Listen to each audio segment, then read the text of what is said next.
종이 되지 말고 주인이 되라 라는 제목으로 하나님 말씀 전하겠습니다. 요새 카페나 식당에 가면 주문하는 곳에 그런 메모가 적혀져 있어요. 1인 1 메뉴 부탁드립니다. 1인 1 음료 부탁드립니다. 그렇죠? 요 문구가 뭘 의미하는지 우리는 다 알죠. 그렇죠? 여럿이서 왔는데 노나 먹으면 가게 손실이 되잖아요. 그러니까 사장님께서 붙여놓은 거죠. 1인 1 메뉴, 또 1인 1 음료 부탁합니다. 근데 어떤 영상에 보니까 이거 재밌게 영상을 만들었어요. 그래서 이제 알바분이 서빙을 받는데, 이제 주문을 받는데, 어떤 분이 혼자 와서 많이 시키는 거예요. 아메리카노 6잔.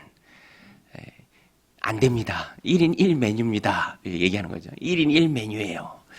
만약에 사장님 입장이라면 이런 종업원이 얼마나 답답하고 좀 힘들 수 있겠죠? 그 의미가 아니잖아요. 많이 시키는 거는 뭐 상관없는데 이 정도로 시켜달라라는 그런 의미인데 그걸 모르면 이제 사장님 입장에서는 답답한 거죠.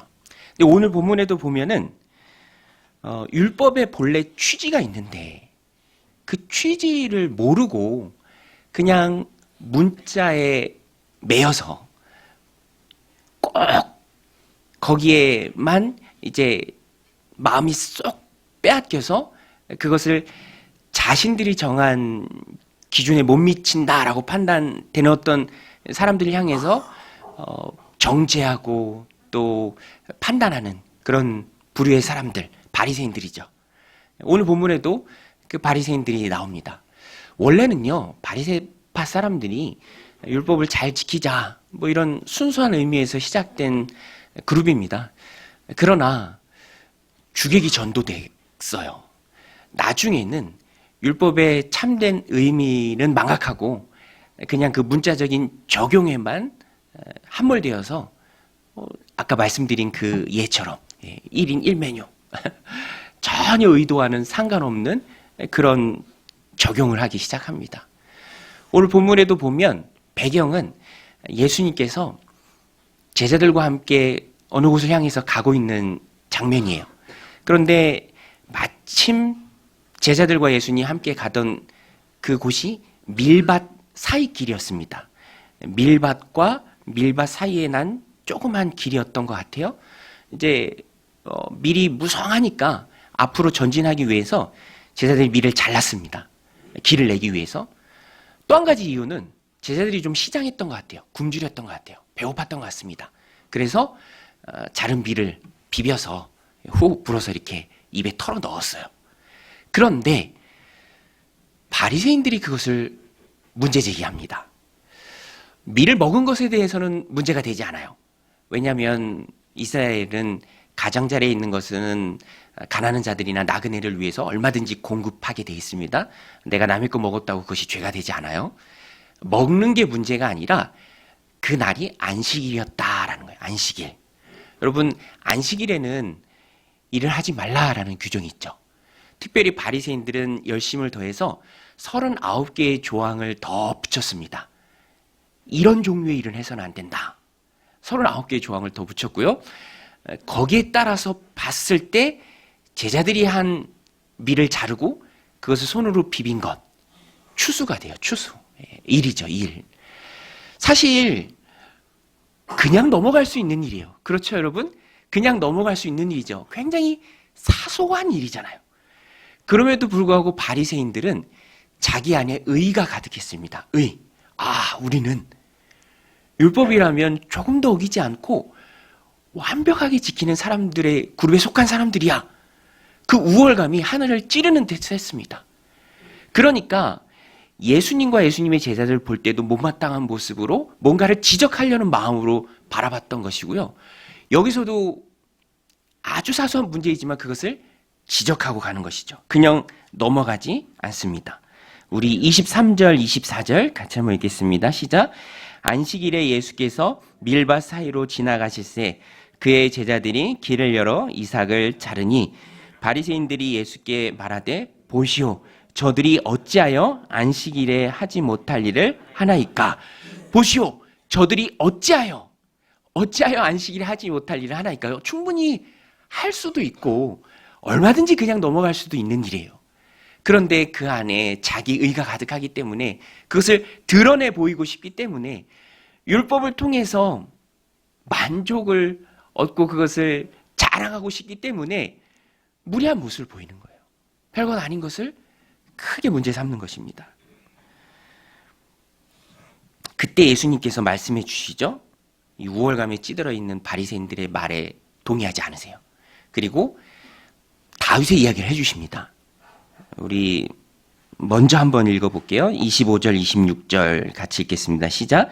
예수께서 이르시되 다윗이 자기와 및 함께한 자들이 먹을 것이 없어 시장할 때에 한 일을 읽지 못하였느냐?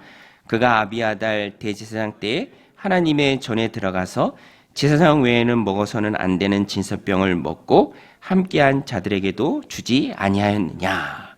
이 얘기예요. 사무엘상 21장에 나오는 이야기인데 다윗이 자신을 죽이려는 사울을 피해서 도망가죠. 사울 왕을 피해서 도망갑니다. 일행들이 함께 성막 있는 곳에 도착했는데 급하게 나오다 보니까 먹을 것도 없어요. 허기졌습니다. 굉장히 오랫동안 굶주렸어요. 그래서 제사장이 먹을 것을 좀 달라 하죠. 먹을 것을 좀 주세요. 허기졌습니다. 기진에 쓰러질 것 같습니다. 그때 대제사장이 12지파를 상징하는 진설병, 떡입니다. 떡, 빵이죠. 그것이 성막 안에 있는데 그것을 새로 굽고 이제 남은 것은 걷어서 제사장만 먹을 수 있는 떡이에요. 이것이 제사장만 먹을 수 있습니다. 율법의 조항이에요. 그런데 그것을 다윗과 그 일행들에게 줍니다. 핵심은 그래도 다윗이 벌 받지 않았다. 그래도 죄가 아니었다. 어떤 불이익을 당하지 않았다. 제사장도 그렇고 다윗도 그렇고 다윗의 일행도 그렇고 너희가 그것을 읽지 못하였느냐? 예수님이 묻는 거예요. 너희들이 잘못 생각했고 너희들이 오해했다. 율법의 본래 취지는 생명을 살리는 일이지 누군가의 의를 드러내기 위한 도구가 아니다. 바리새인들아, 너희가 완전히 잘못 생각했다. 이것을 말해주고 계신 거예요. 그래서 예수님이, 저는 이 말씀이 참 마음에 다가왔습니다. 25절에 보면 예수께서 이르시되 다윗이 자기와 및 함께한 자들이 먹을 것이 없어 시장할 때 한 일을 읽지 못하였느냐? 읽지 못하였느냐? 여러분, 바리새인들이 그 일을 읽지 못했을까요? 구약 성경에 나오는 그 유명한 일을, 또 바리새인들이 다윗을 얼마나 추앙합니까? 위대한 민족의 지도자로 보죠. 당연히 익숙한 내용이고 당연히 알고 있는 이야기죠. 그런데 왜 거기서 깨달음을 얻지 못하느냐라는 거예요. 왜? 제사장 외에는 먹어서는 안 되는 그 진설병을 먹었음에도 불구하고 누구에게도 죄가 되지 않고 그냥 넘어가신 그 하나님의 마음을 왜 너희가 알지 못하느냐? 그것이죠. 율법의 제사장 조항이 중요한 것이 아니라, 그것이 중요한 것이 아니라 굶주린 자가 그 굶주림을 해결할 수 있는 것에 더 우선순위가 있다.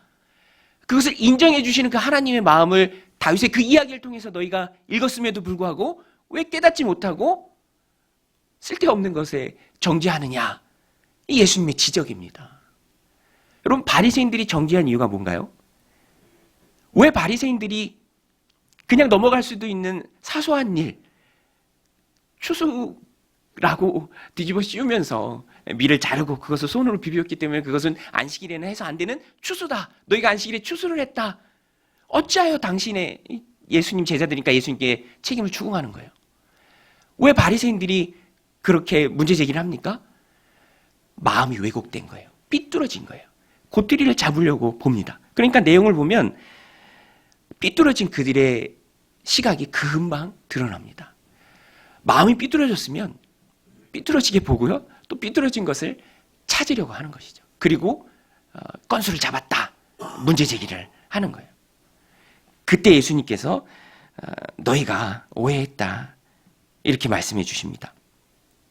여러분, 사람의 영적인 건강함을 진단할 때 이것을 보면 됩니다. 지금 나를 드러내려고 하는가? 그렇지 않으면 하나님의 뜻을 쫓아 살려고 하는가? 드러내려고 하는 것은 바리새인의 길이에요. 자기 의를 드러내려고 하는 것입니다. 자기 의. 우월감이죠. 나는 지키고 너는 못 지킨다. 내가 우월하고 너는 나보다 훨씬 더 못하다. 그걸 계속 드러내는 거예요. 그 수업 선생님 마치려고 할 때 그런 아이들 가끔 있잖아요. 선생님 숙제 검사 안 했는데요. 그래서 숙제 검사 자기는 숙제를 했거든. 그죠? 나는 숙제를 했거든. 나는 지켰거든. 자기 의를 드러내려고 하는 길이 있고요. 바리새인 같은 거죠. 반면에 하나님의 마음을 알려고 하고 하나님의 마음을 깨닫고 그것을 꼭 붙들고 그것을 내 삶 가운데 실천하려고 하는 것. 생명이 소중하고 긍휼이 소중하고 그 마음을 깨닫고 살아가는 두 가지 길이 있습니다. 오늘 우리는 하나님의 뜻을 따르는 그 길에 서야죠. 바리새인들의 길에 서면 안 됩니다. 그러기 위해서 우리가 저는 이 말씀을 준비하면서 이렇게 적용하면 좋을 것 같습니다. 말씀을 잘 배워야 한다. 우리 한번 따라서 배우겠습니다. 말씀을 잘 배우자. 우리 성경학교 하고 있잖아요. 말씀 잘 배우려고. 우리는 다른가요? 우리도 말씀을 잘 배워야 합니다. 말씀을 잘 배워야 하는데 누구에게 말씀을 잘 배워야 하는가? 예수님께 말씀을 잘 배워야 돼요. 예수님께. 얼마나 놀랍습니까? 많은 사람들은 그냥 읽고 지나쳤던 다윗의 스토리에 담긴 하나님의 그 마음. 율법의 제사장 조항보다 훨씬 더 중요한 것은 굶주린 자가 그 굶주림을 해결하는 것이다. 그것이 율법의 본래 취지다. 바리새인들은 그것을 모르고 율법을 통해서 자기 의를 드러내고 누군가를 정죄하는 데 씁니다. 안식일의 주인이 예수님인데 안식일의 주인인 예수님을 대하여 안식일을 가지고 예수님을 평가하려고 해요. 못 배웠기 때문에 그래요. 잘못 배웠기 때문에 그렇습니다. 왜곡되게 받아들였기 때문에 그래요. 제가 이단 되게 안 좋아하는데 가끔 몰래 책을 갖다 놓고 가요. 이단에서 막 이렇게 편지 오면 저는 너무 좋은 게 반송함에 그냥 꽂으면 돼요. 그러면 친절하게 집배원님께서 반송을 해주십니다. 근데 그냥 두고 가는 책은 이게 어떻게 할 수가 없더라고요. 그런데 지난주에도 어떤 분이 몇 권을 그냥 이렇게 갖다 주고 가더라고요. 제가 봤으면 뭐라 했을 텐데. 그런데 제가 그런 것을 싫어하는 이유가 잘못된 가르침이잖아요. 왜곡된 가르침이잖아요. 생명의 길로 인도하는 가르침이 아니라 왜곡된 가르침입니다. 잘못된 가르침이에요. 바리새인들이 문제가 되는 이유가 뭡니까? 자기도 하나님 나라에 들어가지 못하고 들어가는 자들 앞에서도 그 문을 닫는 자들이기 때문에 그래요. 왜곡된 시선. 자기의에 충만한 사람들. 우리는 절대로 그 길을 걸어서는 안 되죠. 그래서 우리는 말씀을 잘 배워야 합니다. 예수님께 말씀을 잘 배워야 돼요. 성경을 제대로 읽고 제대로 해야 해요. 내 중심적으로 자의적으로 해석하면서 읽어서도 안 되고요. 항상 저자의 의도 그리고 그 안에 담긴 하나님의 뜻 이것들을 발견하면서 우리가 하나님의 말씀을 읽어야 합니다. 이번 주에 예레미야서 새벽에 하나님 말씀 나누는데 예레미야 내용으로 새벽 본문을 삼는데 거기에도 보면 하나님의 뜻과는 너무 동떨어진 유다 백성들의 모습이 나옵니다. 이리로 가라 하나님 말씀하세요. 그러면 유다 백성들이 그리로 가야 하는데 유다 백성들은 안 가요. 우리가 그리로 가지 않겠습니다. 다가오는 심판의 경고의 메시지를 예레미야에게 주고 예레미야를 파수꾼처럼 세워서 나팔 소리를 불 때 하나님이 저 나팔 소리를 들어라. 선지자 예레미야를 통해서 주는 내 말을 듣고 순종해라. 너희가 내 말을 들을 때 너희가 내 백성이 되고 내 백성으로서 너희가 내 말에 순종할 때 나는 너희의 하나님이 된다. 제사법보다도 훨씬 먼저 주어진 하나님의 명령이에요. 그런데 유다 백성은 그 순종에는 신경 쓰지 않고 제사 드리는 일에만 온전히 마음이 빼앗겨 있어요. 그래서 좋은 재물 드리려고 하고 멀리까지 가서 좋은 향품 같은 거 얻어서 그것을 헌물로 드리려고 하고 그때 하나님이 뭐라고 하십니까? 우리가 신앙생활하면서 절대로 듣지 말아야 할 그 말씀이죠. 예. 가증스럽다. 예. 이사야서에도 나오죠. 성의와 더불어 악을 행하는 너희를 내가 견디지 못하겠노라. 유다 백성은요, 우상은 우상대로 섬기고 또 하나님은 하나님대로 섬겼어요. 하나님 말씀에 순종하지 않으면서 하나님 예배하는 그 제사 드리는 일은 또 열심을 냈습니다, 나름대로. 그런데 그것이 하나님이 못 견디겠다라는 거예요. 내 말을 순종하는 걸 내가 더 기뻐하는데 너희는 왜 그것을 모르고 엉뚱한 방향으로 가고 있는가? 여러분, 오늘 우리도 하나님의 말씀을 우리 안에 받을 때, 배울 때, 읽을 때, 공부할 때, 함께 말씀을 나눌 때 하나님의 뜻을 발견하고 날 향한 하나님의 음성을 깨닫는 것이 너무너무 중요합니다. 그렇지 않으면 하나님이 원하신 거는 전혀 다른 방향에서 내 나름대로 내가 소중히 여기는 그것만 꼭 붙들고 나는 하나님 잘 섬긴다. 바리새인들은 열심히 하나님 섬긴다고 생각하거든요. 하나님 열심히 섬긴다고 생각을 해요. 그러나 전혀 아니죠. 전혀 아니죠. 예수님 말씀이 하나님의 마음이잖아요. 그런데 오늘 우리도 그런 오류에 빠질 수가 있습니다.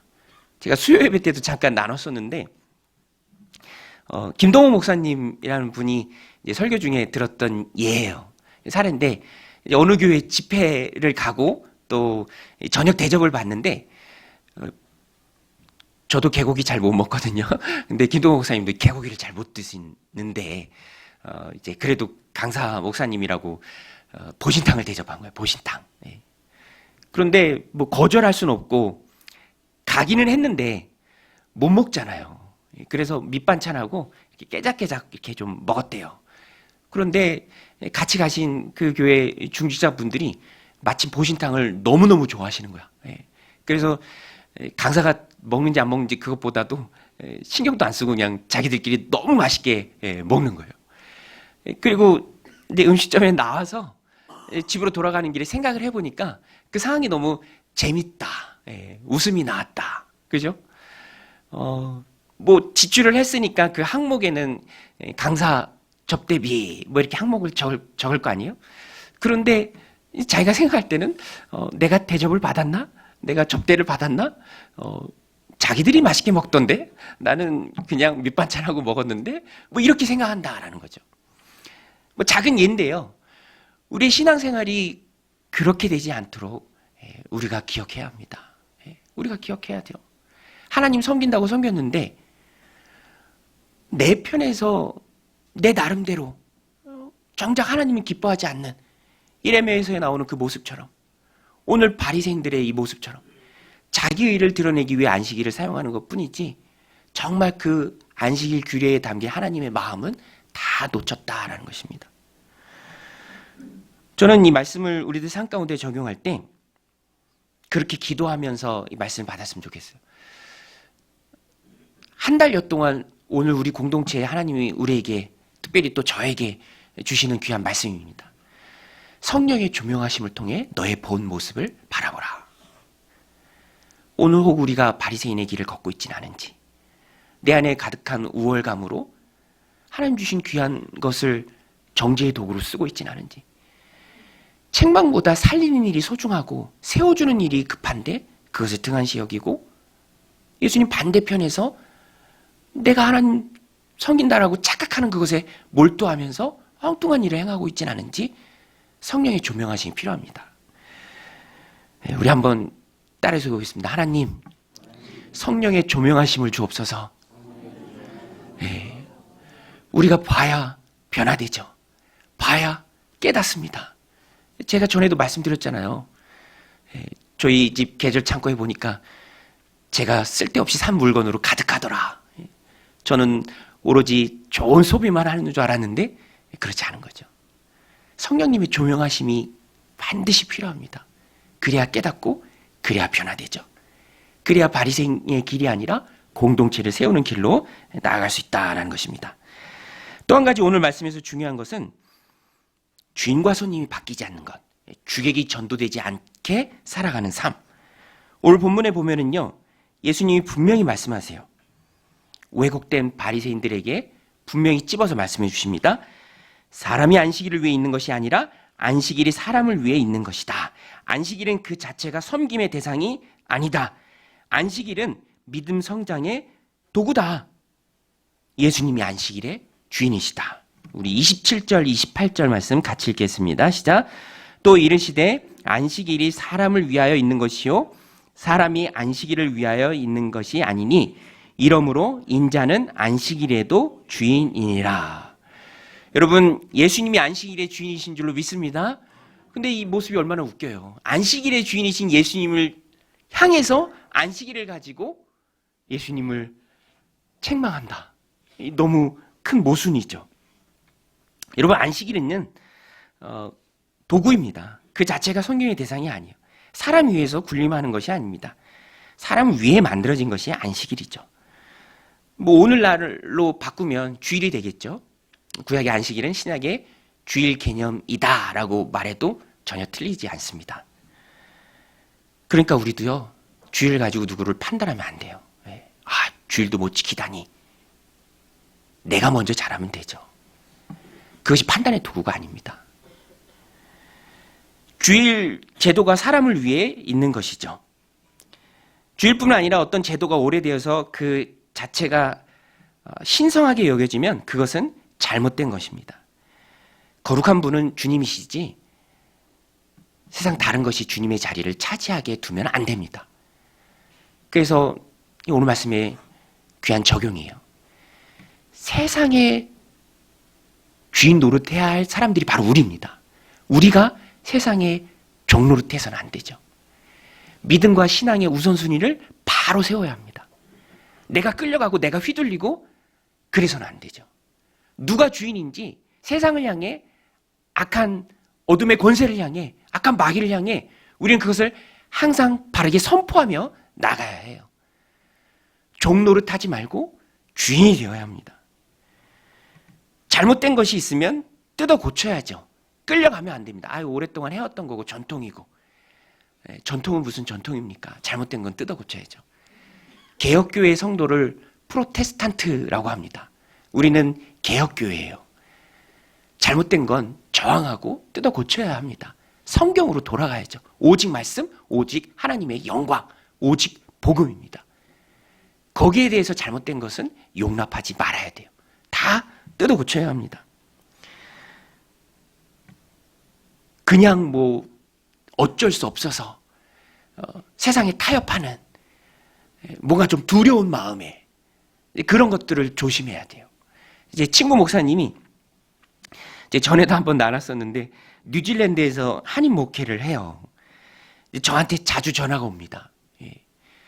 모르는 게 많거든. 제가 그래도 2년 정도 먼저 시작했으니까 궁금한 게 참 많은 거예요. 이럴 때는 어떻게 해야 되냐 막 물어요. 또 지난주에 통화했을 때는 얘기하다가 등록교인에 대해서 물어봤어요. 등록교인. 근데 그 친구 목사님이 야 여기는 등록 개념이 없어 이런 얘기 하더라고요. 등록 개념이 없어. 그런데 왜 등록 개념이 없으면 안 되죠. 등록 개념이 있어야죠. 그렇죠? 그런데 이민 목회다 보니까 등록하라 그러면은 안 나올까 봐 그게 두려운 거예요. 그러니까 그냥 등록 개념 없이 다니는 사람도 프리하고 또 이제 목회자도 좀 프리한 좀 비정상적인 그런 상황들이 그 안에 있다라는 거예요. 어쩔 수 없이 그걸 따라가고 있다. 제가 그랬습니다. 아니다. 등록 제도를 만들어라. 또 감사하게도 그 친구 목사님이 제 얘기를 거의 주님 말씀처럼 이렇게 막 듣더라고요. 거의 진리처럼 막 받아 듣고. 그래서 제가 얘기했어요. 여러분 등록 제도가 있어야죠. 자기 이름 쓰고 그쵸? 내가 이 교회 교인이다. 희생하고 헌신하면서 이 공동체를 세운다. 그 마음이 중요하죠. 이런 게 없이 다니면은 그 흐지부지 되는 거예요. 등록을 권하면 안 나올까 무서워하는 마음에 그것도 세상과 타협하는 거죠. 제가 얘기했어요. 스스로 작아지지 말라. 스스로 우리 되지 말라. 어차피 안 나오는 건 똑같다. 어차피 안 나오는 거는 똑같죠. 인원이 얼마 안 되니까. 이제 그런 것도 작은 예인데요. 오늘 우리들의 삶에도 꼭 필요합니다. 세상을 향해서 노예가 되지 말고 주인이 되어야 합니다. 안식일의 주인은 예수님이죠. 안식일은 예수님께 순종해야 합니다. 안식일 규례로 안식일의 주인이신 예수님을 판단하는 생각 자체가 잘못된 것이죠. 그런데 우리가 세상을 살아가다 보니까 부득이 우리의 마음이 좀 작아지고 영향을 받고 그래서 좀 담대하지 못하게 나아갈 때가 참 많이 있는 것을 느껴요. 저도 이 말씀을 준비하면서 생각났는데 부끄러운 고백입니다. 저도 신학대학원 입시를 준비할 때 제가 입시 준비할 때는 또 신학대학원 오려는 사람들이 많았어요. 그래서 막 4대1, 5대1 했습니다. 그래서 스터디를 만들어서 공부를 함께하는 그룹이 있었는데 시험 날이 다가오니까 서로 그런 얘기가 나왔어요. 야, 우리 시험 다가오니까 마지막 시험 앞두고 있는 주일에는 같이 모여서 각자 교회에서 예배 드리지 말고 같이 모여서 예배하고 시험 공부에 우리가 좀 전념하자. 그런 얘기가 좀 나왔어요. 그런데 제가 고민하다가 당시에 섬기던 교회 목사님께 말씀을 드렸는데 너무 감사하게도 목사님이 그때 저를 좀 바로 잡아주셨어요. 생각해 보니까 너무 이상한 거예요.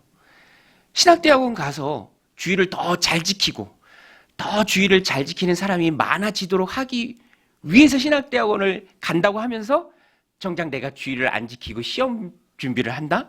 이건 되게 이상한 모습이잖아요. 얼마나 이상합니까? 그런데 시험이 우리의 마음을 좀 약하게 하죠. 우리의 육신을 좀 약하게 하죠. 영향을 받습니다. 분간이 안 돼요. 뭐가 옳은 거고 뭐가 그런 건지 헷갈려요. 그래서 방향을 잃고 그냥 휘둘리고 따라가게 될 때가 많다라는 것입니다. 그때 예수님의 말씀을 기억해야 돼요. 안식일이 사람을 위해 있는 것이지 사람이 안식일을 위해 있는 것이 아니다. 종이 되지 말고 주인이 되어라. 예수님이 안식일의 주인이다. 오늘 우리가 하나님 주신 삶을 살아가면서 신앙생활할 때 모든 영역에서 이것이 다 적용이 됩니다. 가정생활에서도 직장생활에서도 또 공동체 생활에서도 하나님 주신 인생을 살아갈 때 왜 살아야 하는지 무엇 때문에 살아야 하는지 무엇을 위해 내가 하나님 주신 삶을 살아가야 하는지 그 핵심을 놓치지 말라라는 것입니다. 핵심을 놓치지 말라. 그렇지 않으면 세상 사람들과 다를 바가 없는 거죠. 그냥 급한 대로 따라가다 보면 휘둘리다 보면 다른 게 없는 삶을 살아갈 수밖에 없다라는 것입니다. 우리 주님께서는 분명히 말씀하십니다. 노예가 되지 말고 주인이 되어라. 주객이 전도되지 않는 삶을 살아. 예수님께서도 마태복음 6장 25절에서 말씀해 주셨어요. 그러므로 이 세 번역 성경인데 제가 읽어드릴게요.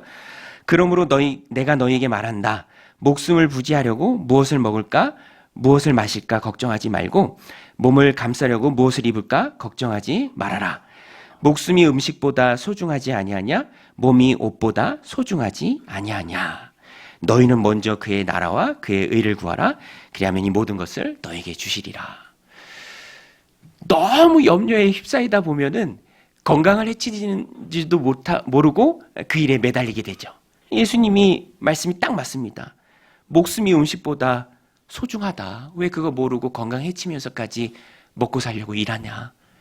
어딜 향해서 그렇게 분주하게 달려갔냐. 잠깐 멈춰서서 생각 좀 해봐라. 건강을 해치면서까지 해야 될 일이 있느냐? 너무너무 맞는 말씀이죠. 주객이 전도된 삶. 마귀가 원하는 삶입니다. 무엇이 중요한지 모르는 삶. 좀 말씀 준비하면서 웃기게 생각났던 얘기인데 제가 첫째 낳고 이제 가정식 병원에서 낳았어요. 1인실을 줍니다. 그러면 아기는 신생아실에 있고 또 저랑 아내랑 얘기도 하고 또 그렇게 아기 낳고 또 정다운 시간을 보내요. 2박 3일. 그리고 이제 갖고 왔던 짐 다 챙겨서 나가는 거예요. 저랑 아내랑, 뭐 아내는 안 그랬을 수도 있는데 저는 좀 그랬어요. 갖고 왔던 짐 다 챙기고 이제 나갈 준비를 하는데 뭔가 허전해. 짐은 다 챙겼는데 뭐가 허전하죠? 뭘 빼놨습니까? 꼭 챙겨야 될 게 뭐죠? 신생아실 들러서 아기 찾아가야죠. 아버지가 이렇다니까요. 근데 우리 인생이 정말 소중한 내 신앙의 목적, 주님이 내게 주신 그 은혜와 사랑, 그리고 내게 허락해 주신 귀한 사명, 이런 건 새까맣게 있고 주객이 전도돼서 엉뚱한데 우리 인생을 다 허비할 수 있다라는 것입니다. 그래서 저는 오늘 말씀이 우리에게 주는 의미가 참 크다라고 생각합니다. 까딱 잘못하면 정말 중요한 것을 다 놓치죠. 그래서 이 말씀 우리들 삶 가운데 적용할 때 정말로 신앙생활에서 중요한 것은요, 우선순위입니다. 우선순위. 우리 한번 따라 세우겠습니다. 중요한 것은 우선순위다. 여러분, 여러분의 우선순위는 무엇입니까? 여러분 인생에 있어서 가장 소중한 것은 무엇입니까? 우선순위가 중요하죠. 우선순위예요. 우리 집사님이 이제 훌쩍훌쩍 하시는데도 반주해야 된다라는 그런 우선순위 때문에 또 나와서 반주하시고. 여러분, 오늘 우리들 삶에 하나님 부여해 주신 중요한 우선순위가 있어요. 상황에 함몰되면 그것을 기억하지 못하고 급한 것부터 따라가다가 다 놓쳐버리는 게 돼요. 저희 첫째 아이가 기말고사를 좀 망쳤어요. 그리고 보통 자다가도 학원 빠지고, 그쵸? 뭐 하다가도 학원 빠지고 그러는데 기말고사를 망쳤다는 그 상황에 함몰돼서 학원을 빠지고 참여해야 될 교회 행사가 있었어요. 그런데 학원을 가겠다라고 때려 쓰는 거예요. 되게 신기해, 그쵸? 자다가도 학원 빠졌는데 또 상황에 함몰돼서 학원을 가야 된대. 교회 공식적인 행사 그거 안 오고. 근데 그 순간 저한테는 그게 믿음의 도전이었어요. 저한테는. 왜냐면 제가 중등부, 뭐 유초등부 이제 하고, 특별히 중등부 오래 할 때는 항상 공공의 저기 학원이었거든요. 근데 우리 아이가 그걸 하고 있는 거야. 근데 저는 물러서지 않았어요. 타협하지 않았습니다. 왜냐하면 신앙의 우선순위를 바로 세워줘야 될 책임이 아버지에게 있잖아요. 굉장히 큰 도전이더라고요. 제가 그런 도전을 맛보면서, 야, 목사인 나에게도 이게 쉽지 않은데, 뭐 애가 막 빠득빠득 학원 가야 된다고 대드는데, 목사인 나에게도 쉽지 않은데, 우리 성도님들이 세상을 살아가면서 믿음과 신앙의 우선순위를 세운다는 게 얼마나 힘든 일인가. 또 자녀들의 믿음과 신앙의 우선순위를 세워준다는 게 또 얼마나 힘든 일인가. 그렇죠? 정말 쉽지 않은 일이죠. 그렇지만 우리가 해야 합니다. 물러서고 타협하면은 계속 끌려다닐 수밖에 없어요. 안식일의 주인은 예수님이고, 사람이 안식일을 위해 있는 게 아니고 안식일이 사람을 위해 있습니다. 제도를 가지고 사람을 평가하려는 악한 바리새인과 같은 세상의 모습들 우리가 거부하면서 믿음의 우선순위를, 환경을 지배하면서 힘있게 세워가야 될 책임이 우리에게 있다라는 것입니다.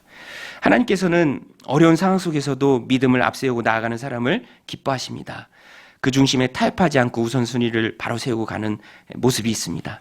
오늘도 이 말씀 마음에 새기고 삶의 우선순위를 신앙으로 채우고 나갈 때 이기게 하시는 그 하나님의 능력을 체험하는 능력의 종들이 다 되시기를 주님의 이름으로 간절히 축원드립니다.